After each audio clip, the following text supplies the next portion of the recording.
सुचरिता, आज वास्तव में सुचरिता वास्तव में आज बाबा साहब अम्बेडकर के स्वप्न संकल्प और साधना सिद्ध हो गई है। 70 साल बाद भारतवर्ष के राष्ट्राध्यक्ष के रूप में रामनाथ कोविंद और आज द्रौपदी मुर्मू जब उस पर बैठेंगे तो बाबा साहब अम्बेडकर के संविधान की आत्मा आज जागृत हो जाएगी। ऐसे लोग जिनको सत्ता तक क्या स्थानीय रूप में भी ये वास्तव में प्रधानमंत्री मोदी ने सामाजिक समरसता के दिशा में सबसे महत्वपूर्ण कदम उठाया है। अब भारतीय समाज जो है जिस सामाजिक विषमता की बात करता था वो सामाजिक समरसता की तरफ चल पड़ा है। 70 साल बाद रामनाथ कोविंद और द्रौपदी मुर्मू के रूप में जो लोग आज जीएसटी की बात करें वो ऐसा है कि वहां पर विपक्षी दल थे, उन्होंने ही कहा था कि इस पर बढ़ा दो तो बीजेपी मान गई। असली बात ये अंदर की बात ये कि उन्होंने कहा इन राज्यों में इन चीजों पर जीएसटी बढ़ा दो ताकि हमें बाहर जाकर के संसद में हंगामा करने का मौका मिले। ये विपक्षी दल बैठे हुए थे वहां पर। अगर जीएसटी पे विरोध करना होता तो अंदर करते। ये अंदर बैठे हुए ये बात है।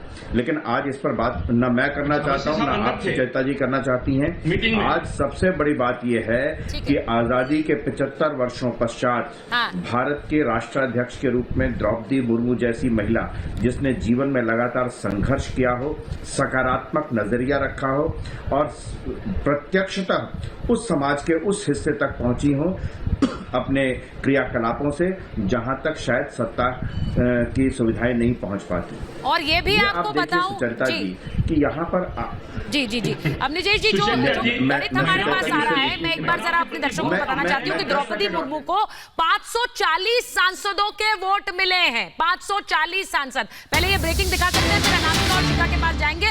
540 सांसदों के वोट मिले। 102 गैर एनडीए सांसदों ने 102 गैर एनडीए सांसदों ने द्रौपदी मुर्मू के समर्थन में वोट किया है। लोकसभा के 71 सांसदों ने मुर्मू के समर्थन में वोट किया है। और ये राज्यसभा और लोकसभा के मिलाकर वोट बता रही हूं आपको कि कैसे 102 सांसदों ने जो गैर एनडीए थे उन्होंने द्रौपदी मुर्मू के समर्थन में वोट दिया है। ये बड़ी खबर आपको बता रही हूं, जिनमें बीजेडी, बीएसपी, जेएमएम, टीडीपी शामिल है।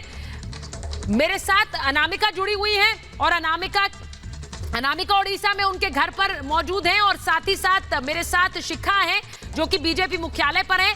अनामिका, जिस तरह से गैर एनडीए सांसदों ने वोट दिया, वो पार्टियां जो कि विपक्ष के रूप में मुखर रही हैं बीजेपी के खिलाफ, एनडीए के खिलाफ, प्रधानमंत्री के खिलाफ, लेकिन एक नाम पर आकर किस तरह से वो विपक्ष की एकता खंड नजर आ रही थी, वो नाम है द्रौपदी मुर्मू। और रायरंगपुर के लोगों का सुचरिता ये कहना भी था, जिस दिन वोटिंग नहीं हुई थी, 18 तारीख को वोटिंग हुई, 17 को मैं यहाँ पहुंची थी। जब मैंने यहाँ लोगों से बात की थी तो 17 को ही लोग कह रहे थे कि द्रौपदी दीदी के समर्थन में क्रॉस वोटिंग होगी, और वो क्रॉस वोटिंग हुई 18 को, क्योंकि लोग जानते थे कि विरोधियों का भी समर्थन होगा, क्योंकि जिस नाम का ऐलान किया गया है उनके लिए सबका सम्मान है, सबका प्यार है। ये तस्वीर देखिए, इस वक्त मैं कुछ बोलूं से ज्यादा ये तस्वीरें बोल रही हैं। ये तस्वीरें, भव्य तस्वीरें इस वक्त मैं आपको दिखा रही हूँ। ये बीजेपी ऑफिस के बाहर की तस्वीरें हैं। वो जो रैली है वो अभी यहाँ पहुंचने वाली है, लेकिन उससे पहले देखिए ये किस तरह जश्न यहाँ मनाया जा रहा है। ऐसा लग रहा है कि मैं दिवाली की शाम इस वक्त रायरंगपुर में बिता रही हूँ। बिल्कुल ऐसा महसूस हो रहा है यहाँ पर, क्योंकि आसमान पूरी तरह से आप देखिए पटाखों से, आतिशबाजी से रंग बिरंगा नजर आ रहा है। जमीन होली के रंगों से रंगी हुई नजर आ रही है और लोगों को पूरा कॉन्फिडेंस था कि क्रॉस वोटिंग होगी द्रौपदी मुर्मू के समर्थन में, वो हुई। और यही वजह है कि लोग पूरे कॉन्फिडेंस से अब कह रहे हैं कि प्रधानमंत्री या फिर एनडीए की ओर से जिस नाम का ऐलान किया गया था, और पूरे सम्मान के साथ एक आदिवासी महिला के सम्मान में खुद प्रधानमंत्री नरेंद्र मोदी उनके नॉमिनेशन में मौजूद थे, उससे ये पूरी तरह से साफ था कि सत्ता पक्ष का, एनडीए का समर्थन तो है ही, साथ ही और देखिए आतिशबाजी लगातार यहाँ हो रही है। ये तस्वीर आपको लगातार दिखा रही हूँ मैं कि किस तरह से आतिशबाजी हो रही है। यहाँ लगातार लोग पूरी सड़क, जहाँ से द्रौपदी मुर्मू का घर है, द्रौपदी मुर्मू के घर से बीजेपी ऑफिस तक यहाँ पर लगातार आतिशबाजी हो रही है। पीछे मेरे पूरा वो काफिला आ रहा है, वो रैली आ रही है जिसमें लोग शामिल हैं। यहाँ पर देखिए यहीं तक वो रैली आनी है, पूरी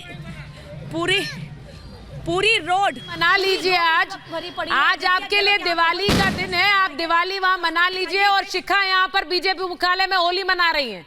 तो ऐसा लग रहा है दोनों त्योहार, शिखा होली मनाएंगी, आप दिवाली मनाएंगी।